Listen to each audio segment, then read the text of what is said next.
A passagem do Mundial de Moto Velocidade por Silverstone reservou uma surpresa e tanto para os brasileiros. Pela primeira vez na história, um piloto daqui conseguiu uma pole position na classe menor do Mundial de Moto Velocidade. Esse foi o feito do Diogo Moreira, que é o assunto de hoje aqui no Grande Prêmio.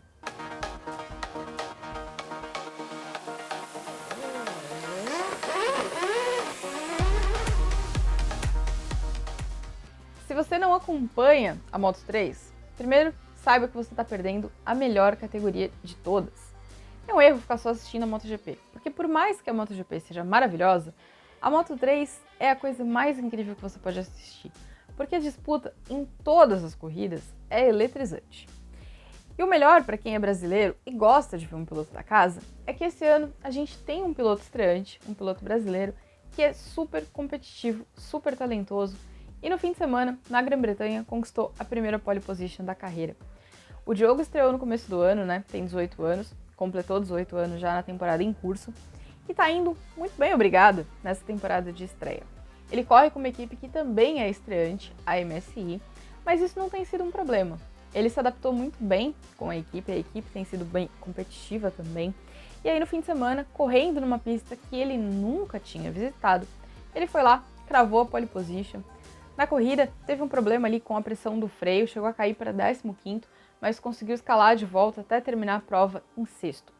Foi um bom resultado, o Diogo ainda está ali brigando para ser o melhor estreante da temporada. Está numa disputa com o Daniel Gado. A disputa está apertadinha porque os outros estreantes também estão próximos, mas está nessa briga. Tem chances de conseguir o rótulo de melhor estreante, mas é um dos novatos que mais tem chamado a atenção. Chamado a atenção dos brasileiros, é óbvio, acho que todo mundo estava esperando um piloto brasileiro que pudesse se destacar no campeonato, mas também tem chamado a atenção dos jornalistas estrangeiros, né? Para quem assiste a MotoGP pela cobertura da MotoGP mesmo, pelo Videopass, ali, pelo feed internacional da MotoGP, sabe que não é raro a gente ouvir os comentaristas da MotoGP falando com entusiasmo sobre o Diogo Moreira. Mas para quem assistiu a primeira coletiva do ano, lá no GP do Qatar, quando eles perguntaram para os pilotos da MotoGP em quem eles apostavam para ganhar o título, Maverick Viñales apareceu lá feliz e contente com uma placa e onde ele escreveu lá na Moto3 Moreira. Esse foi o voto de Maverick Viñales para ser campeão de 2022. O Viñales estava excessivamente confiante, colocou uma pressãozinha no Diogo. Talvez não aconteça em 2023, mas acho que a gente até pode sonhar. O Diogo, eu conversei com ele no mês passado, é uma entrevista que a gente publicou no Grande Prêmio. O Diogo me contou que ele já tem algumas propostas para 2023, que ele ainda não tem nada fechado, mas que o plano dele é seguir na Moto3 em 2023 para brigar pelo título. Essa é um caminho utilizado por muitos pilotos, né? Usa o primeiro ano para aprender, o segundo para brigar pelo título. Foi assim com o Valentino Rossi. O Marc Marquez ficou um ano a mais na Moto3, mas ele, na época dele era 125 ainda. Mas esse é um caminho meio tradicional. Você faz 2 anos na categoria, um para aprender, um para ganhar. Então é uma boa receita. O que faz do Diogo esse piloto tão forte? A educação. O Diogo fez uma base excelente. A melhor base que ele poderia ter feito. Para quem não sabe, o Diogo foi uma descoberta do Alex Barros.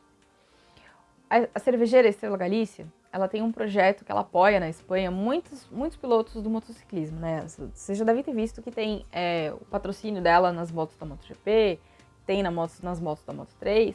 E aí quando ela chegou no Brasil, ela queria fazer aqui a mesma coisa que ela faz na Espanha, investir em jovens talentos. Só que a base brasileira não era muito boa. E aí ela perguntou lá na Espanha quem que podia ajudar ela nisso, indicaram o Barros.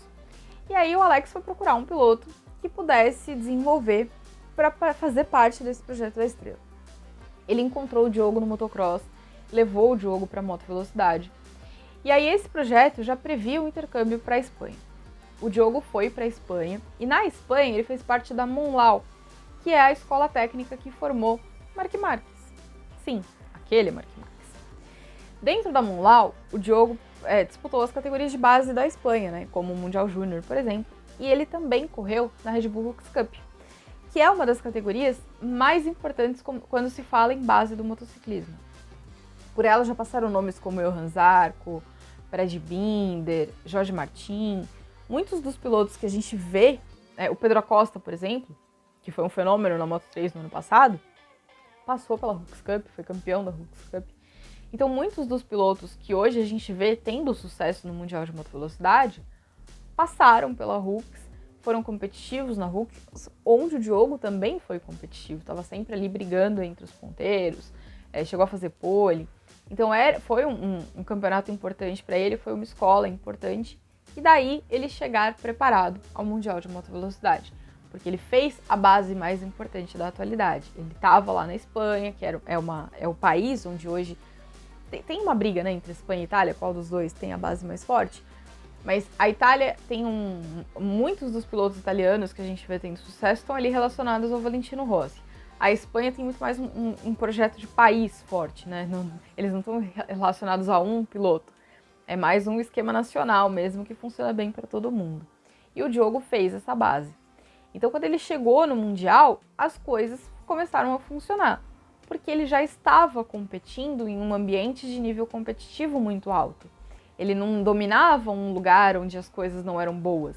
Ele estava sendo competitivo num ambiente onde a competitividade já era alta. Então, quando ele chegou no Mundial, ele já estava acostumado a competir com aquelas pessoas. Ele já tinha nível para competir com aquelas pessoas. Então, é por isso que a gente não se surpreende vendo que ele ser competitivo aonde ele é competitivo hoje. Mas, ainda assim, surpreende o nível de performance que ele está tendo. Eu fico especialmente surpresa em vê-lo ser competitivo em pistas por onde ele nunca passou antes, como é o caso de Silverstone. Ele nunca tinha corrido lá, porque o Mundial Júnior não corre em Silverstone, a Red Bull Hooks Cup não corre em Silverstone. Austin, por exemplo, onde ele, na entrevista que eu fiz com ele, ele avaliou que tinha sido o melhor fim de semana dele na primeira parte da temporada, ele também nunca tinha corrido por lá. Então ele tem se adaptado rápido, mesmo em pistas onde ele nunca passou. Isso também mostra o bom nível que ele tá.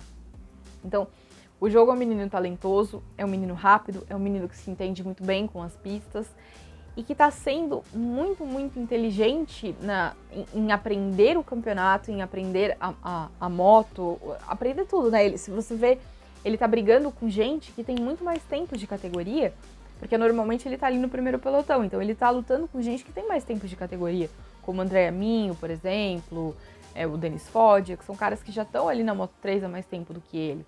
Então ele tá ganhando essa experiência com caras que já são veteranos da Moto3. Então se a gente olha para o futuro parece muito positivo para o Diogo. A pole foi só um primeiro passo, ainda tem muito mais para ele conquistar. Pode ser que não conquiste, pode ser, é verdade. Mas, por enquanto, os indícios são muito positivos. E o que quer que venha a seguir, essa pole já coloca o nome dele na história do esporte nacional, pelo menos. Porque ele foi o primeiro a conquistar uma pole position no Mundial de Moto Velocidade na classe menor. Que o futuro seja o que parece ser, tomara que seja.